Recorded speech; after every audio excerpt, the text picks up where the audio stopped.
De Marie-Ève Chamard et de Philippe Kieffer sur cette fameuse bataille d'Alésia, cette défaite que l'on présente souvent comme le socle de notre nation française et de la civilisation. Mais la polémique, vous le savez, autour d'Alésia n'est pas tout à fait close, de sa localisation notamment, même si le site d'Alice Saint-Traine en Côte d'Or ouvrira bientôt un musée, ce sera au printemps prochain, un musée consacré à l'événement. Mais que sait-on vraiment de cette bataille, de ses circonstances, en quoi est-elle fondatrice de notre nation? Y a-t-il d'autres mythes fondateurs dans l'histoire qui prêtent aussi à la controverse? Eh bien, on va en débattre. Et pour en débattre autour de la table, à ma gauche, Franck Ferrand et Benoît Bertrand Cady. Bonjour messieurs, vous êtes, pour vous, Franck Ferrand, historien, et pour vous, Benoît Bertrand Cady, réalisateur d'un précédent documentaire sur ce site d'Alésia. Et vous contestez tous les deux que le site d'Alice Saint-Traine soit bien celui de la bataille, pour lui préférer un autre site, vous me dites si je ne dis pas de bêtises, à 150 km de là, qui s'appelle Chaux-des-Crotenay, qui est dans le Jura. Siam-Chaux, oui, exactement. Siam-Chaux. Siam, oui, il y a deux villages, Siam et Chaux-des-Crotenay. D'accord. Et en face de vous, donc, à ma droite, Laurent Olivier et Alain Houpert. Vous, Laurent Olivier, vous êtes archéologue, vous êtes le conservateur du musée de Saint-Germain-en-Laye, là où se trouvent certains ou la plupart des éléments qui ont été trouvés à Alésia lors des fouilles effectuées par sous Napoléon III, pas par lui, mais sous lui. Et puis vous, Alain Houpert, vous êtes sénateur de Côte d'Or, et vous êtes pour partie responsable d'ailleurs de ce site et de ce musée qui vont s'ouvrir là, bientôt. J'ai fait partie des conseillers généraux qui ont voté les 52 millions de budget du centre d'interprétation d'Alésia. Pour qu'enfin ce lieu soit ancré dans l'histoire. Voilà, et donne lieu à des visites, voilà, où on pourra expliquer ce qui s'est passé, d'après vous. Parce que là-dessus, on n'est pas d'accord, ou en tout cas, vous n'êtes pas d'accord. Alors on va parler, avant de parler de la polémique sur le site, si vous voulez bien, moi je voudrais bien que vous m'expliquiez, à moi qui suis le béotien de la bande, j'y connais rien ou pas grand-chose en histoire, des circonstances de cette défaite, du contexte dans lequel elle est intervenue, de l'importance qu'elle a représentée. On se souvient de Gergovie, hein, dans Astérix, on dit toujours, chez Gervaise, c'est Gergovie, on se souvient, mais Alésia, on ne connaît pas. Déjà, oui, hein. Oui, enfin, Gergovie est intégré dans cette campagne de César, qui est l'ultime campagne de César en Gaule. Après 6 années quand même de combats extrêmement durs, César a mis la Gaule, les Gaules devrait-on dire, en tout cas les tribus de Gaule, à genoux. Et au moment où il pense toute cette région immense pacifiée, il se trouve à Ravenne, hein, il est dans sa province romaine, il est en train de surveiller d'un peu loin la préparation des élections consulaires à Rome. On lui signale que des Gaulois viennent de se soulever, alors ça c'est une surprise énorme, et qu'à leur tête c'est une nouvelle révolte. C'est une nouvelle révolte. Alors qu'il en a déjà maté plusieurs. Et enfin, un grand nombre. Ouais. Et donc là, et cette fois, le problème c'est qu'elle est unitaire et qu'elle prend des proportions importantes, qu'elle s'attaque à des colonies romaines. César a un énorme trésor de Gaule accumulé en plus de 6 ans. Il est très important pour lui d'aller sauver ce trésor. Il est surtout physiquement un trésor. Un trésor, oui, de l'or, etc. Évidemment. Oui.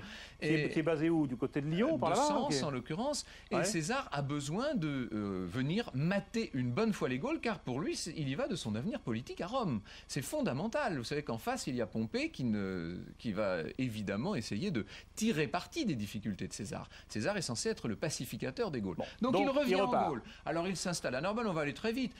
Il remonte évidemment faire la jonction avec les troupes romaines qui se trouvent en Gaule. Exactement. Il redescend, il a laissé le légat Brutus dans le pays Arverne. Légat Brutus. Donc un de ses principaux seconds, lieutenant, si vous voulez, lieutenant, je vais essayer de faire le plus simple possible. Pensez à qui vous parlez, ça vous aidera à être simple. Il redescend depuis donc, le nord-est de la France, il va redescendre au cours de toute une expédition punitive avec un grand nombre de sièges qui sont de plus en plus sanguinaires. Il est là avec le légat Brutus, qu'il envoie d'ailleurs mater une révolte du côté de Lutèce. Ça nous amènerait à un autre... Il mène une série de batailles. Mais bien sûr, il redescend. Il y a toute une campagne des Gaules à nouveau, là. Et César est qui se fait plutôt du nord vers le sud. Exactement, il redescend jusqu'à Gergovie. Et puis à Gergovie, c'est la première fois que César va être mis en difficulté. Alors là, grand changement. Ça, Gergovie, on adore. Ben oui, évidemment, c'est une victoire gauloise, vous imaginez. Alors, victoire qu'il faudrait relativiser, mais enfin qui est objective, incontestable. César perd dans cette affaire l'alliance des Édouins. C'est fondamental parce qu'en fait, ça représente une grande part de sa cavalerie, donc c'est essentiel pour lui. C'est donc quoi Les Édouins, ce sont les Bourguignons. C'est très important d'ailleurs d'en être conscient parce que ce sont eux qui sont le pivot et le cœur de toute cette affaire. Et César remonte donc du côté du plateau de Gergovie. C'est quoi? C'est vers Saint-Gétorix déjà? Bien sûr, oui. Le chef chef historique, il est déjà là. Et oui, vous êtes d'accord avec tout ça? Vous dites, hein, si vous n'êtes pas d'accord, là, il n'y a pas de point de friction pour l'instant, il y en a déjà. Ce qui est très important, c'est qu'il y a un retournement de situation. C'est-à-dire que Vercingétorix, il est le fils d'un souverain, Arverne, donc du pays d'Auvergne, qui était historiquement allié des Romains.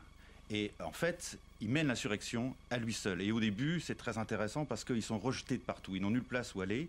Et il réussit. C'est un jeune homme. Il est ni du côté des Gaulois, ni du côté des Romains. Il est rejeté des Arvernes parce que les Arvernes, c'est un pays puissant, c'est un pays riche en or. Il trahit l'alliance historique avec les Romains. Et donc, il est résistant, mais rejeté avec une bande, dit César, de hors-la-loi, de gens sans aveu. D'accord. Il est jeune, César dit c'est un adolescent dans le terme romain. C'est-à-dire qu'il n'a pas 30 ans, c'est vraiment un jeune homme. Et ce jeune homme réussit à retourner l'alliance historique. C'est le pivot, effectivement, grâce auquel les Romains ont pu intervenir en Gaule. C'est les Éduins, peuple très important, la Bourgogne. Ils sont au carrefour entre la vallée du Rhône, la Saône, la Germanie, etc. C'est une plaque tournante économique. C'est un pays riche, j'imagine. Et surtout une plaque tournante économique de l'économie européenne avant la romanisation. Et retourner, ça veut dire qu'il va les récupérer avec lui? Il les récupère à sa cause. Et à ce moment-là, c'est très chaud pour César, parce que la guerre commence à se retourner, le sort des armes commence à se retourner, et il commence à accumuler défaite sur défaite. Et il va falloir qu'il se sauve. Défaite sur défaite, il n'y a pas eu que Gergovie. Et c'est pourquoi la bataille d'Alésia est extrêmement importante. C'est la bataille dans laquelle tout le monde jette ses forces. Les Romains jettent leurs 6 légions. C'est la revanche de Gergovie, Alésia?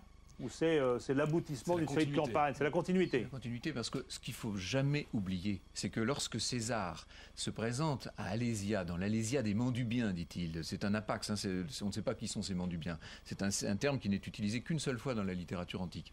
Mais au moment où César arrive devant Alésia, il est en fuite.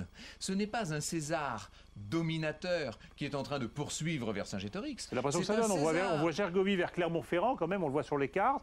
On voit Alésia là-bas du côté de Dijon. Chercher tout ce monde-là. Ouais. Et pour la première fois depuis plus de 6 ans, il décide de quitter la Gaule avec tout, avec armes et bagages, comme on dit. Il se replie à ce moment-là. Il se replie vers la province. Mais on m'a pas dit tout ça à l'école, moi, donc il se replie, voilà. Et donc César est un homme en fuite qui a peur, je crois, alors le terme est peut-être mal choisi, mais qui en tout cas se méfie beaucoup des Gaulois, parce que ces Gaulois ont été, pour un temps, unifiés à quelques peuples, à quelques exceptions près, ils ont été unifiés sous l'égide de ce nouveau chef Vercingétorix.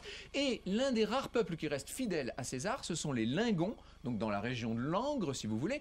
C'est chez eux qu'il vient se réfugier, et c'est chez eux qu'il a le temps, pense-t-on, parce qu'il ne le dit pas explicitement, mais c'est une évidence lorsqu'on lit son texte, il a le temps de récupérer une fameuse cavalerie. C'est la cavalerie des Francs germains qu'il va faire venir par le nord, et qui va lui permettre d'essayer une exfiltration. Il essaie de sortir de Gaule. Parce qu'on dit que les légions romaines étaient quand même une machinerie assez lourde, assez peu mobile, qui prenait beaucoup de temps pour bouger, alors que les Gaulois étaient beaucoup plus rapides, c'est ça, et beaucoup plus les Gaulois sont chez eux, disons. D'accord. Surtout, ce qui est important, c'est que c'est une guérilla, c'est une guerre de guérilla. Vercingétorix appartient à l'aristocratie du pays Arverne.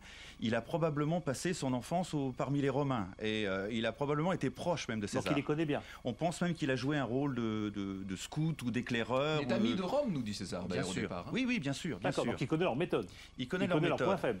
Et la guerre qu'il mène en 52 avant Jésus-Christ, c'est une guerre de guérilla. On pratique la terre brûlée, c'est-à-dire il faut absolument empêcher que les Romains n'aient aucun endroit où se ravitailler.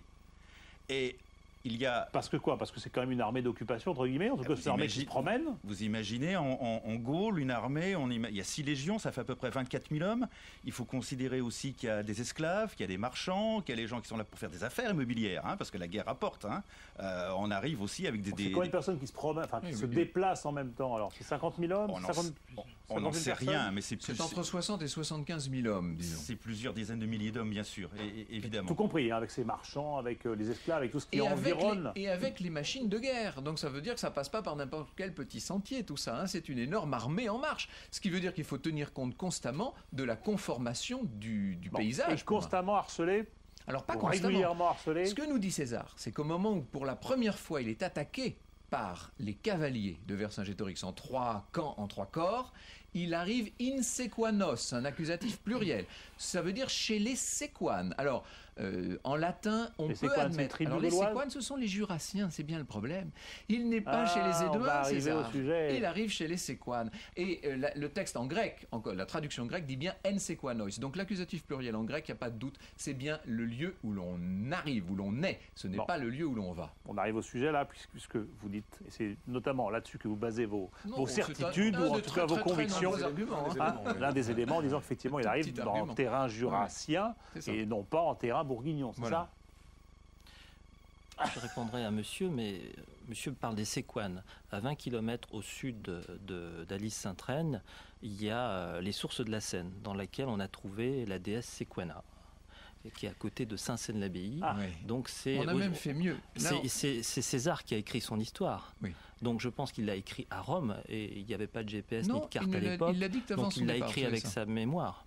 Donc là, on est dans une querelle entre... On pensait qu'il aurait joué éventuellement sur les séquanes, source de la Seine, et séquanes, le peuple... On est dans une querelle entre les philologues, ceux qui étudient les textes, et les archéologues. Non. Alors là, il n'y a pas de querelle. La seule éventuelle querelle qu'il pourrait y avoir, mais je crois qu'aujourd'hui elle fait sourire tout le monde, c'est l'invention par Jérôme Carcopino d'une prétendue colonie de séquanes de l'Ouest qui était bien opportunément placée dans la plaine bourguignonne pour essayer de justifier qu'Alys-Sainte-Reine ait pu être alésia. Mais enfin, alors, ça, c'était une invention. On va revenir à la bataille d'Alésia elle-même et avec ce Vercingétorix qu'on connaît sans le connaître.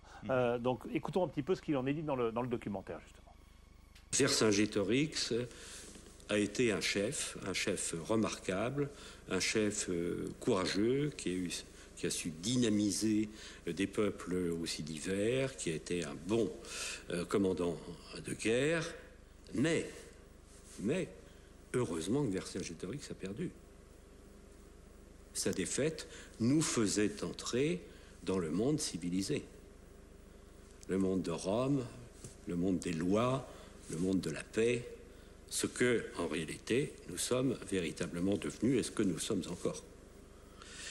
Et cette thèse est celle qui va être défendue par tous les historiens et qui règne encore aujourd'hui dans tous les manuels, ou à peu près. Alors, ça c'est d'une importance capitale. Oui. La Pax Romana ? Cette idée que la civilisation serait entrée sur nos vieilles terres gauloises par le biais de la Pax Romana et parce que les Romains sont arrivés avec leur esprit très avancé, n'est-ce pas ? La civilisation celtique, je suis stupéfait d'entendre un personnage de cette importance dire une chose pareille aussi clairement. C'est hallucinant. Vous dites c'est pas vrai. Mais bien sûr que ce n'est pas vrai. Je ne veux pas paraître passer pour celtomane, mais il faut savoir que la civilisation gauloise, à bien des égards, pouvait être comparée à la civilisation gréco-latine que j'adore tant par ailleurs. On n'était pas, nous, des affreux barbares complètement arriérés. Arrêtons avec ce délire. Là, on est dans le délire. Et c'est peut-être le grand problème. C'est que vous savez, une grande partie des archéologues, des professeurs et derrière eux des enseignants lorsqu'on arrive dans le secondaire par exemple, qui enseignent, qui parlent de ces questions, sont convaincus qu'Alésia est la bénédiction par laquelle la civilisation est entrée en Gaule. On a toujours parlé des tribus barbares, grosso modo, et de la civilisation romaine. Eh bien, ça demande à être modéré. Mais vous voyez bien que Vercingétorix a été à Rome.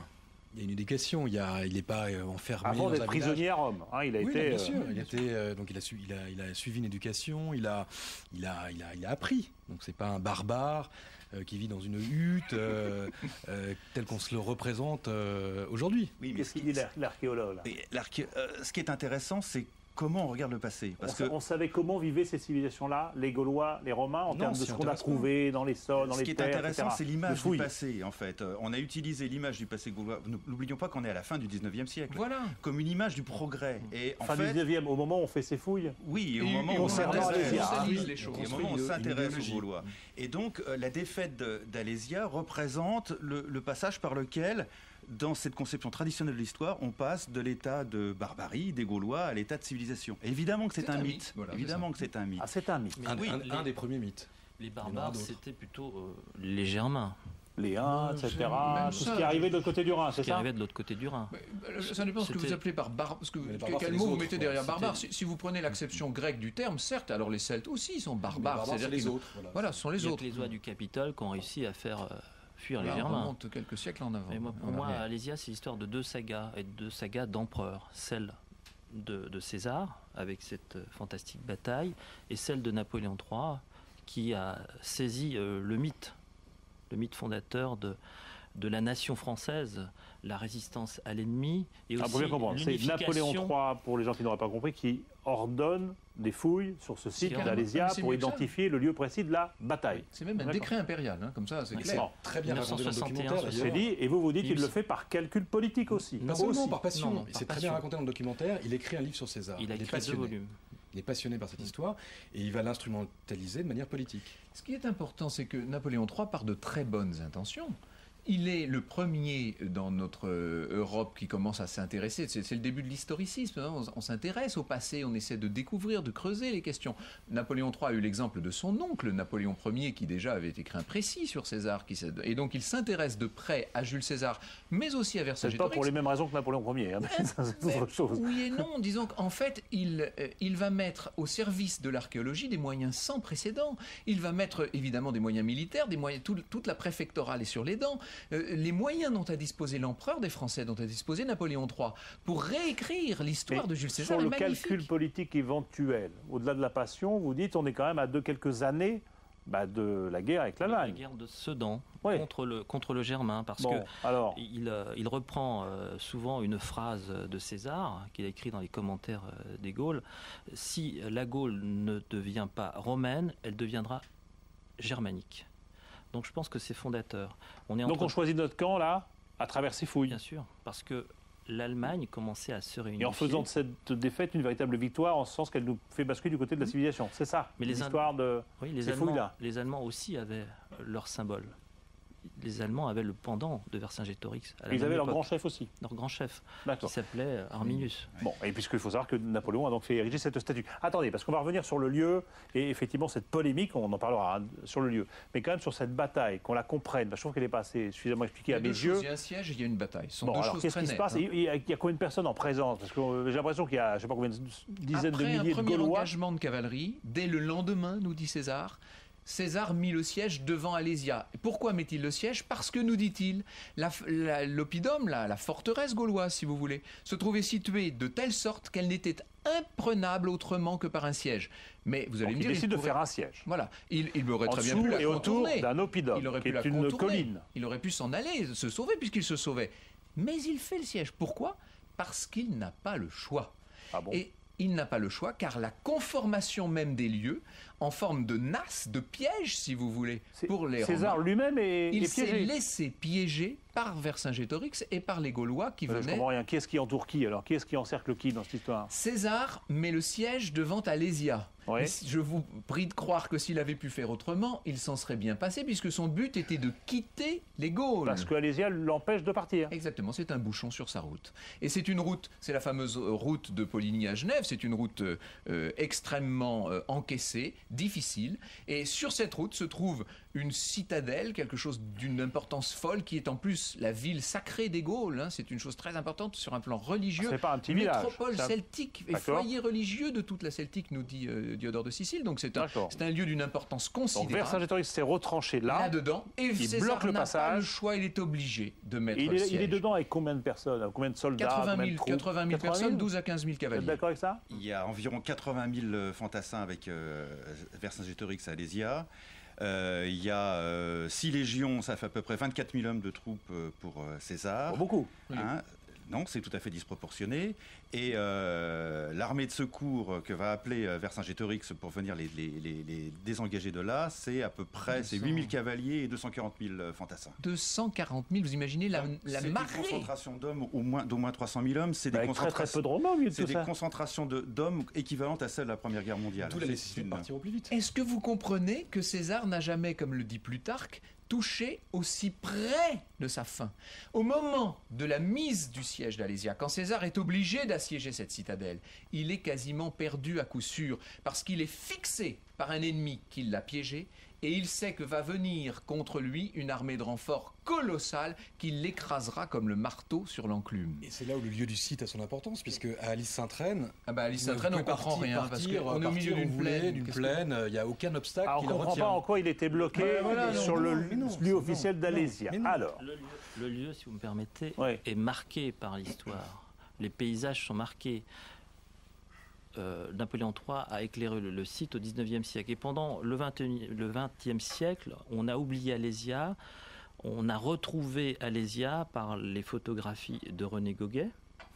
D'ailleurs, c'est très drôle, Alésia vue du ciel, pour des Gaulois qui avaient peur que le ciel leur tombe sur la tête. Je trouve ça assez amusant. Mais le lieu est vraiment marqué par les deux enceintes de fortification, les circonvallations et les contrevallations. Et l'endroit, c'est le seuil de Bourgogne, c'est le toit du monde occidental, comme disait Vincenot, c'est le lieu où passaient toutes les invasions. C'est un lieu qui est marqué. Toutes les formules du monde. C'est un lieu qui est marqué. Vous n'empêcherez pas que les lieux, c'est-à-dire en l'occurrence le mamelon du Mont Auxois, là dans et les milliers de cadavres de chevaux. Oui, alors romains, vous n'empêcherez gaulois, pas que ce lieu ne correspond pas à la description de César. Ça, c'est très important. Dans le livre 7 de la guerre des Gaules, Jules César nous donne une description extrêmement détaillée, précise, militaire de ce lieu. Et notamment, il donne 9 grands critères pour le découvrir, ce lieu. Il nous dit qu'il est dans un lieu, que l'oppidum est au sommet d'une colline, en un lieu très élevé, que de deux des côtés...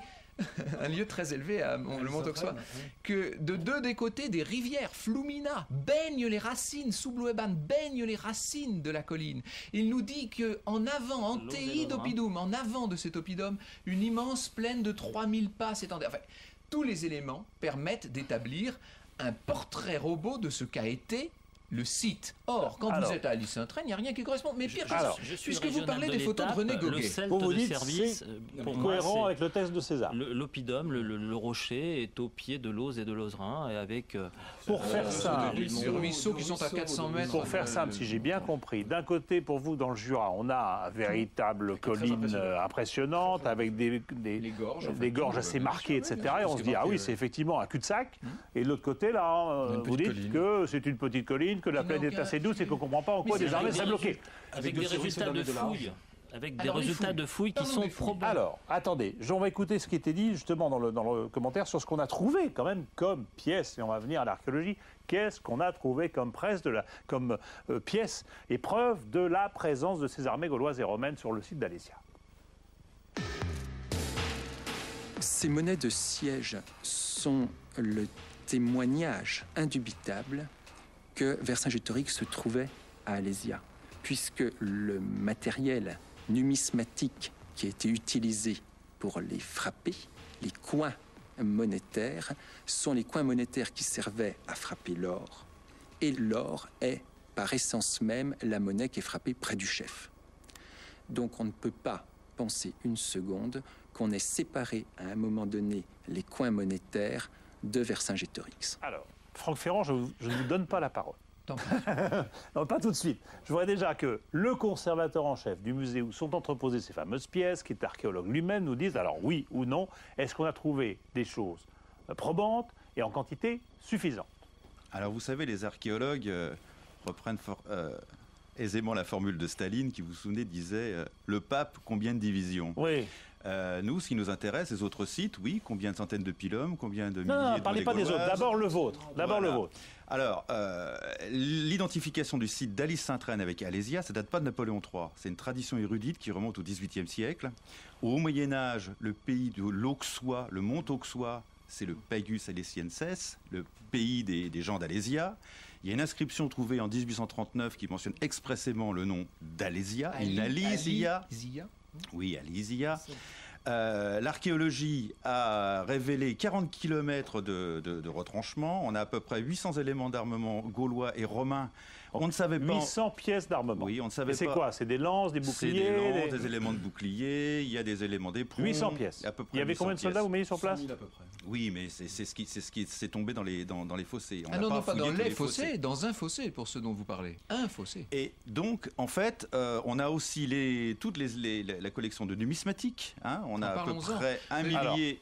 Le un stataire millier d'or qu'on ose nous de montrer. monnaies gauloises. 1 millier de monnaies. En bronze, en or, En or, en argent, qui Ouais. reflètent la distribution des Comme peuples par gaulois. hasard, qui c'est Ça étaient- montre, attendez, ça montre qu'il y avait effectivement, elles sont frappées aux effigies des différentes tribus gauloises qui étaient là. C'est ça que ça, vous dites. des différents peuples de la coalition Donc de ça montre qu'il y avait Vercingétorix. une concentration de différents peuples là. Oui, Ça D'accord. montre On a surtout, comme trouvé- disait M. Colbert de Beaulieu, qui quand même était le grand numismate, que je sache, ça montre un très grand tripatouillage. L'expression est de lui.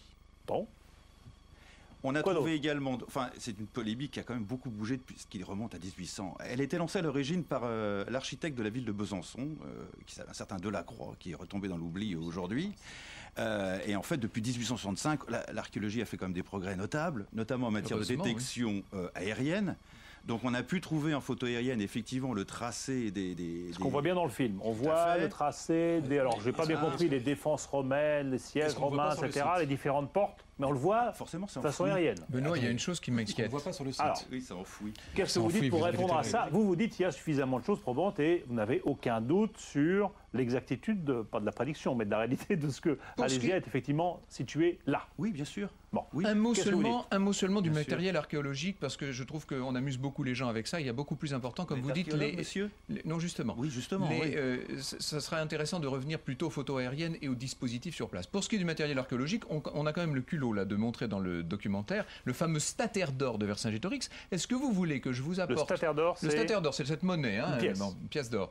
Est-ce que vous voulez le catalogue de la vente aux enchères qui a eu lieu à Drouot en Oui, 1863 c'est la vente Gréau, bien sûr, mais Bon. bien sûr. Mais Alors- jamais personne n'a prétendu que ce stataire d'or venait d'Alésia. Ah, mais Il est alors présenté pourquoi est-ce qu'on comme le ça, montre là écoutez, et non, qu'on c'est dit pas c'est vrai, une franchement. preuve Alors, C'est ça le tripatouillage. on le montre. Tripatouillage, On le montre exactement. pour une raison très particulière, c'est qu'effectivement, on a trouvé, lors des fous de Napoléon III, des monnaies en bronze à l'effigie de Vercingétorix qui avaient été frappées avec les coins, c'est-à-dire les creux dans lesquels on frappe les monnaies, qui étaient utilisés pour fabriquer ces stataires d'or.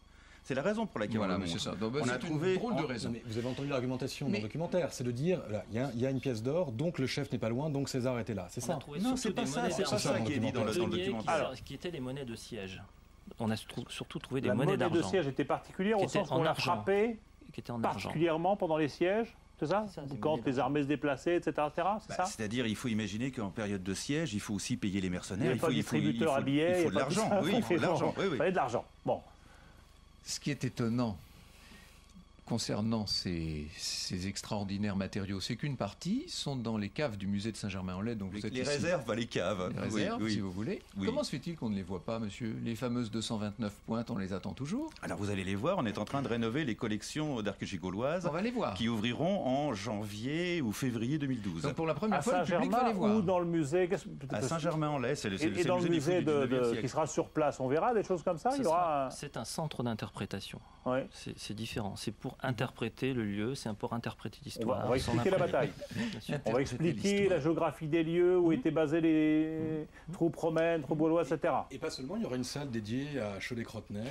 Vous êtes allés des deux côtés, vous. Oui, oui, oui. Alors, vous avez vu les deux sites. Les Oui. Bourguignons Bon, sont et des vous gens avez- qui doutent, qui n'ont pas de certitude. Et- C'est pour ça qu'on met en valeur chaud des Et vous vous êtes, voilà, forgé le une scientifique certitude doit douter. vous-même au Non, vu pas des une deux certitude, sites en mais- vous disant qu'il y avait un vrai problème. Non, mais pas, moi, je ne suis pas archéologue, je ne suis pas historien, je ne me suis pas forgé de certitude. Simplement, il y a des équipes qui travaillent sur le site de Cholet-Crotenay depuis des années, qui remontent également des éléments matériels. Oui, on a vu ce matériel.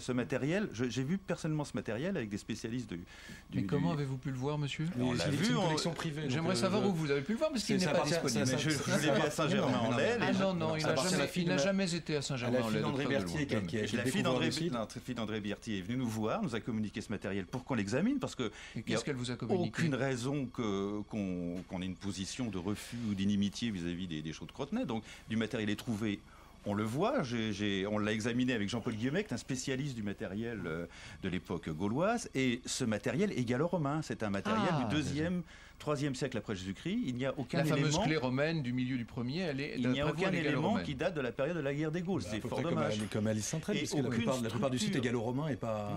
Attends, parce que moi, je non. perds un petit Voilà, peu là, mais parce que là, Benoît, le on problème, c'est navigue qu'on dans est en des train de- on époques est en qui train de sont un noyer peu le poisson, on ne va plus rien compliquées. comprendre. Non. Revenons peut-être sur le Revenons au site. Voilà, Oui, le voilà. site. Le site. Il y a quelque Vous, chose le site, alors. d'évident, et puis je ne suis pas le premier à le dire. Paul Claudel l'avait dit en son temps, le site d'Alice Saint-Trel n'est absolument pas crédible. Voilà, d'un point de vue Au militaire. vu du texte de César. Au vu du texte, D'un d'un point point de vue de la militaire, stratégie de aussi. bon sens. De bon sens, c'est une petite colline. C'est une toute petite colline. Bon, sur le site, vous dites quoi? Non, Vous non, dites non, non, ça a vous dites qu'il y a des changé, photos aériennes, la que René géographie Goguet- a changé avec le temps. Mais non. On a une autre vision de la bataille d'Alésia.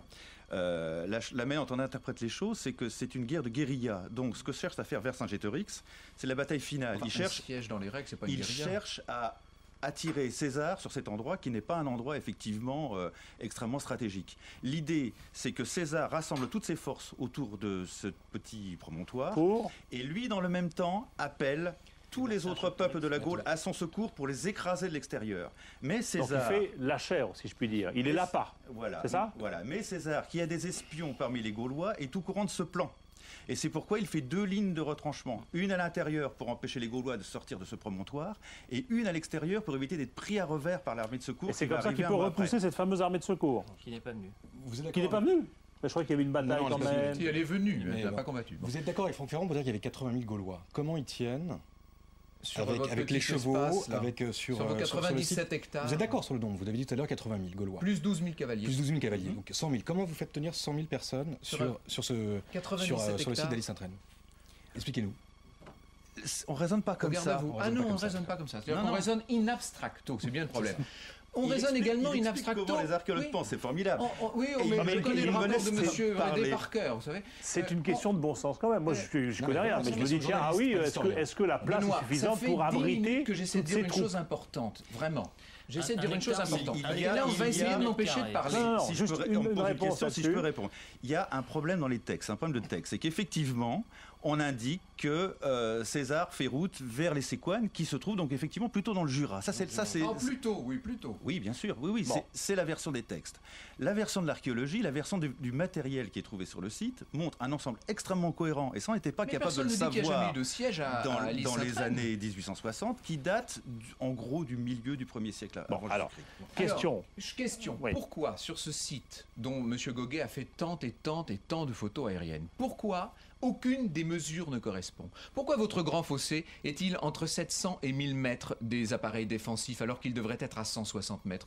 Pourquoi alors qu'à Chaudet-Crotenay, il est C'est-à-dire que à le 160 schéma découvert mètres? ne correspond pas à la théorie de l'époque, Pourquoi- c'est ça? Pourquoi vos tours Au texte de défensives l'époque. sont-elles disposées de Au seul façon témoignage. totalement aléatoire alors qu'à Chaudet-Crotenay, elles sont bien tous les 24 mètres, comme l'a dit César? Pourquoi vos camps, pourquoi votre camp le camp romain fait-il 7 hectares 9 alors qu'il devrait en faire 45, etc., etc. Alors, Pourquoi les fossés sont-ils Franck disposés Ferrand. dans le Franck désordre? Ferrand. N'ont-ils pas le bon nombre de fossés? Pourquoi César se Franck serait-il Ferrand. amusé à imaginer un nombre de fossés différent de Vous celui faites qui existe? constamment Voilà, référence c'est à des ruisseaux. découvertes qui ont été faites de l'autre côté, si Oui. je puis dire, dans le Et j'ai Jura. même Qu'est-ce que un vous scoop répondez à vous là-dessus? donner Parce que, attendez, que parce que- personne ne sait pour l'instant. d'accord.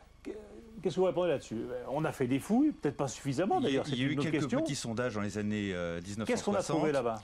On n'a pas trouvé de vestiges archéologiques qui puissent être interprétables Mais comme ça, des c'est des éléments fosses là, de les force- fossés, Non, le non, mur, non. un grand mur On qui connaît, fait tout le on tour. connaît ce type de structures archéologiques qui généralement sont post-médiévales. C'est daté généralement Et du du coup, 16e au C'est des murs de 17e siècle. berger, c'est des murs Oui. d'agriculture, c'est des murs de... cyclopéen. Oui, oui, le Alors, mur je vous cyclopéen. signale que le mur cyclopéen est daté du milieu du 8e siècle avant Jésus-Christ. Bon. Là, non, là, c'est absolument incroyable. Bon. Là, on est dans la mauvaise foi. Je pense qu'on ne va pas vous réconcilier sur ce coup-là. Oui. Ça, Les c'est honteux de découvertes dire ça. archéologiques qui ont été faites à Chaude-Crotenay ne sont pas à la dimension de la Mais c'est très passion, faux. de la passion des promoteurs Alors, du mais site. Monsieur le sénateur, je vais vous apprendre une chose que vous ne savez Les pas encore. découvertes. Nous ne pouvons pas faire de découverte archéologique, puisqu'il faut savoir que les autorisations de fouilles sur le site de Siam-Chaudet-Crotenay dans le Jura sont systématiquement refusées depuis la découverte d'André Berthier en 1961. Systématiquement refusées, et il y a un front uni de tous les services de l'État, de l'INRAP, de l'Archéologie nationale, de la DRAC. Tout ce monde-là a décidé. Et je suis allé voir... Il n'y a pas de Je complot. suis de allé Napoléon voir III. Madame Attendez, Albanel. attendez. Écoutez-moi. Je suis allé voir Madame Albanel dans son bureau quand elle était ministre. Effarée, elle m'a dit nous allons inspecter tout ça. Elle est partie avant. Je suis allé voir Monsieur Mitterrand. Lui me dit écoutez, pas de vague. On ne fait pas de vague. Alors, on ne parle pas d'Alésia. question au Mais sénateur. simplement, Question au sénateur. Sur ce que dit Franck Ferrand quand même, sur cette absence de fouilles organisées, autorisées et abondantes sur ce lieu, puisqu'il y a polémique éventuellement sur le lieu. Pourquoi ne le sont-elles pas? Et si jamais elles l'étaient, si jamais on découvrait que tiens, ce site-là, jurassien, est peut-être plus probable que le site d'Alésia, ça représenterait quoi pour vous qui venez de mettre 52 millions dans un musée? Je constate que si Jean, Non mais sans rire. si Jean Giraudoux disait que la guerre de Troie n'aura pas lieu, en tous les cas, la guerre d'Alésia a lieu. Et c'est tant mieux. Toujours. Ça permet d'alimenter le débat et discuter autour. Je ne suis pas à l'origine de l'interdiction des foules. Je ne suis pas du tout au courant de ça. On n'a jamais aujourd'hui, rien En trouvé. tant que scientifique, Par rapport aux certitudes ou des choses qui sont présentées comme des certitudes aujourd'hui, si on les remettait en cause, ça aurait des conséquences. Ce qui est sous-jacent là-dedans, c'est de dire, voilà, on ne peut pas toucher à la vérité officielle parce que justement les enjeux sont trop importants et la vérité a été dite une bonne fois pour toutes sous Napoléon III. La vérité, c'est quelque chose de pluriel. Et il est sûr qu'il y a eu quelque chose à Chaude-Crotenay, il y a eu quelque chose à Alésia, quelque chose d'important qui ressemble, et tous les professionnels de l'archéologie le disent qu'Alésia se situe à Aly-Sainte-Reine. C'est passé quelque chose de très important de la dimension d'Alésia. Il y en a eu 5 des sièges, hein. C'est pas moi qui le dis, en l'occurrence. Hein. Donc, Aly-Sainte-Reine. Il y a eu des sièges, mais pas le bon. Mais c'est pas celui-là, c'est tout.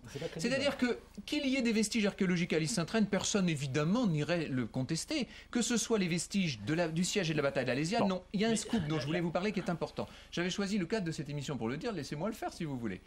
Puisqu'on n'a pas pu faire de fouilles, et puisqu'on n'a pas le droit, sachez qu'un certain nombre d'associations sur place dans le Jura se sont cotisées. Et vraiment, quand je dis cotisées, ils se sont saignés à blanc. Et je n'ai pas participé à cette opération, j'en parle d'autant plus librement. Pour embarquer sur des hélicoptères un système qui s'appelle le LIDAR, qui est une photographie aérienne au laser, qui permet enfin d'aller voir ce qui se passe à la surface même de la Terre, hors végétation, et pour voir si oui ou non il y a des vestiges. Eh bien, toutes les photos LIDAR ont permis, elles n'ont pas encore été montrées au public, mais nous les tenons à la disposition des autorités. Ces photos correspondent dans le moindre détail au système décrit par Jules César. Donc maintenant, la preuve que vous nous réclamez depuis 50 ans, cette preuve, nous l'avons. Et je prends l'opinion publique à témoin. Là, en ce moment, je prends l'opinion publique à témoin. Alors, la bataille d'Alésia n'a pas eu lieu à Aly-Sainte-Reine en Bourgogne. Cette affaire est une mystification. On a bien compris. Que dit l'archéologue là-dessus sur ce procédé, vous appelez ça comment? Le LIDAR. Le LIDAR. Vous connaissez le LIDAR? Oui, on utilise ça couramment. C'est quelque chose qui permet ça permet de mesurer simplement les micro-reliefs, la conformation du terrain. Et est-ce que ça peut laisser apparaître justement des défenses dans les champs du terrain? Ça peut laisser apparaître des structures, des vestiges de construction. La vraie question, c'est de savoir qu'est-ce que c'est et de quand ça date. Voilà. Et pour le moment, on n'en sait rien. Il y a des mouvements de terrain. Il y a des structures de pierre. Vous êtes au courant de ces relevés-là qui ont été faits ou pas? Pas l'autorisation de fouille. Comment vous voulez? On n'en sort pas. Le seul matériel qui a été découvert, qu'on a vu, c'est un matériel d'époque gallo-romaine. Seriez-vous d'accord, monsieur, pour signer une demande de fouille auprès de la direction compétente du ministère de la Culture? En ce qui me concerne, non. Et pour une raison très simple. C'est quand même extraordinaire. C'est Staline, vous parliez de Staline tout à l'heure. Écoutez, pour la raison, j'ai pas de billes dans l'opération. Moi non plus, je vous rassure. En faveur de quelques sites que ce soit. D'ailleurs, c'est inutile de gagner il y a à peu près 60 sites et de qui se sont battus pour être à rien. C'est ce que vous dites en fait. C'est ça.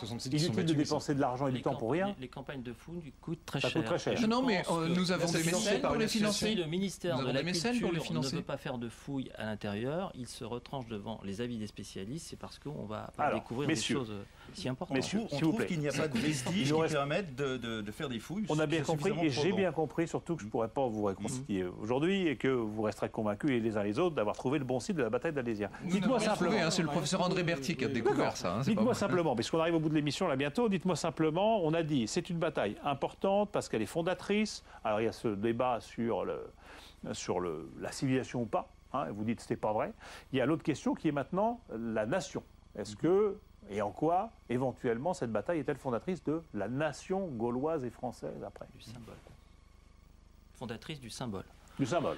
De la nation française, de l'identité française, de la réunion des diverses tribus pour aller vers l'avenir, et aussi le symbole du prototype gallo-romain qui nous a permis d'avoir 3 siècles de paix, la Pax Romana.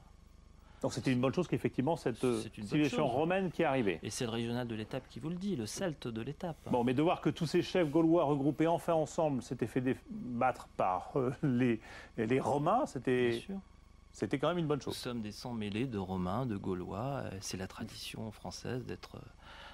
Est-ce que sur cette affaire comme sur d'autres, grâce aux méthodes nouvelles et modernes de l'archéologie, on va éventuellement un jour clarifier tout ça et comprendre vraiment ce qui s'est passé. Puisque les personnes non, mais peut-être avec des techniques qui seront moins chères, qui permettront de, sans creuser, comprendre ce qui se passe dans le sol, je ne sais pas. De toute façon, maintenant la vérité établie. Il y a un musée qui va être construit à l'Île-Sainte-Reine, qui a coûté beaucoup d'argent. Circuler, il n'y a rien à voir. Voilà, maintenant c'est terminé. Il y avait 15 000 touristes sur le site de l'Île-Sainte-Reine, qui est un peu, enfin, qui est pas très attrayant, quoi. Aujourd'hui, ils en attendent 150 000, c'est ça, avec le nouveau musée. Donc, il y a des enjeux économiques, il y a des enjeux politiques locaux, et voilà, et puis le reste, ça n'intéresse personne. Les enjeux économiques et politiques sont très respectables, mais ils ne doivent rien valoir face à la vérité historique. C'est ça qui compte d'abord. Après, moi, je suis pour tous les centres d'interprétation du monde. Ce centre d'interprétation, c'est pour parler d'Alésia sur ce site. C'est pas pour imposer un dogme ni une doctrine. Et je pense que la Bourgogne est le lieu idéal pour ce genre de bataille. Pourquoi ? Parce que on dira quand même que la bataille a eu lieu là, on ne va pas dire le contraire. Quelques siècles plus tard, en 731, les Sarrasins ont été arrêtés sur le seuil de Bourgogne, ce toit du monde occidental, et en 732, ils ont essayé de passer par le seuil du Poitou, et là, il y avait Charles Martel pour en faire la publicité. La Bourgogne, c'est le lieu de passage, le lieu des invasions. Et je ne vois pas comment les cohortes et les légions romaines auraient pu traverser le Jura à 80 000 hommes dans des endroits il y a une route un peu... antique, ça, il n'y a aucun doute sur la question. Je pense que c'est quand même difficile. Alors que le seuil de Bourgogne... Oui, il y avait surtout, dans la vallée de la Saône, en l'occurrence, chez les Édouins, il y avait tous les ennemis de César. Est-ce que vous pouvez à un moment prendre de la hauteur par rapport à vos convictions et m'expliquer pourquoi ça fait autant de polémique encore aujourd'hui et pourquoi il y a autant de passion encore aujourd'hui par rapport à ces questions-là? La vraie raison, c'est que, pour être honnête, qu'Alésia soit ici ou là, a une importance pour l'interprétation de l'histoire et la compréhension des événements. Mais c'est une querelle d'historiens. Il y a une chose beaucoup plus grave. C'est que pendant qu'on refuse les fouilles et la protection du site totalement préservé, totalement vierge de Chaudes-et-Crotenay dans le Jura, pendant ce temps-là, des déprédations constantes y sont commises. Un site colossal de 1000 hectares comportant 800 édifices cultuels est voué tous les jours à des déprédations de la part... Par idéologie, on passe à côté de découvertes fondamentales. Exactement, c'est très grave. Merci, monsieur le sénateur, ce n'est pas acceptable, il faut le dire. Vous seriez pour que des fouilles soient organisées? Il faut au moins une protection du site. À condition de les financer. S'il y a quelque chose de pluriel dans ce monde, c'est la vérité. Donc, les spécialistes sont persuadés que Alésia est à Alys-Sainte-Reine. Pourquoi pas faire des fouilles? Mais je comprends le ministère de l'Agriculture, qui est réticent sur le lancement de fouilles, parce que les campagnes de fouilles, ça coûte beaucoup d'argent. Mais puisqu'on leur dit qu'elles seront financées, en l'occurrence. Et juste en deux mots, puisqu'on parle de ces histoires ou ces points d'histoire qui posent encore problème et qui soulèvent comme ça la polémique et la passion. Là, on pourrait tous être d'accord là-dessus, sauf monsieur qui, lui, est totalement fermé. Je sais aussi. Nous pourrions au moins être d'accord. Franck Ferrand, en quelques mots, par exemple, sur Jeanne d'Arc. Il paraît que sur Jeanne d'Arc, on se pose encore beaucoup de questions. Jeanne d'Arc, c'est une petite affaire. Jeanne d'Arc, la question, c'est de savoir d'où elle sort, si je puis dire. Pourquoi la reine Yolande d'Aragon a-t-elle été présente à tous les niveaux de l'épopée de Jeanne d'Arc? À côté d'Alésia, c'est une petite affaire. Grande polémique où on se dit, elle était peut-être pas du tout la petite bourgeoise, les petites bergères qu'on a inventées, mais Napoléon, il ne serait pas dans son caveau aux Invalides. On se pose des questions sur la présence du corps de l'empereur dans le tombeau des Invalides. Il y a beaucoup d'énigmes comme ça autour de l'histoire. La plus intéressante dans la série de celles que vous évoquez, c'est la question de la paternité des œuvres de Molière qui m'a valu tant de déboires depuis un an. Qui sera en fait on pense qu'une grande partie, en tout cas des actes entiers de plusieurs des grandes pièces de Molière auraient été écrites par Pierre Corneille. Oui. Voilà. Et quand j'y pense, on a un nombre d'éléments très importants pour le dire. Bon, et vous racontez ça dans l'Histoire interdite, révélation sur l'histoire de France, puisque vous êtes focalisé comme ça. Mais est beaucoup plus important parce qu'il faut protéger un site. Ça, on a compris. Merci, messieurs. Merci, messieurs. Et ce qui est extraordinaire, c'est que moi, la connaissance que j'ai de la guerre des Gaules, c'est essentiellement ce que j'en ai eu dans Astérix. Et on voit que dès qu'on parle de Gaulle, eh bien, entre Gaulois, on n'hésite pas à se disputer. Un musée de l'histoire de France. Merci, messieurs. Merci beaucoup. On arrive au terme de cette émission. Je remercie ceux qui m'ont aidé à la préparer, notamment Cécile Sixou, et vous dire qu'on se retrouve, je crois, puisque Élise Lucet ne sera pas là, mais ça sera moi à nouveau dans une semaine pour parler de folie. Mais ça n'aura rien à voir avec Alésia. On parlera de la folie. La raison l'emporte.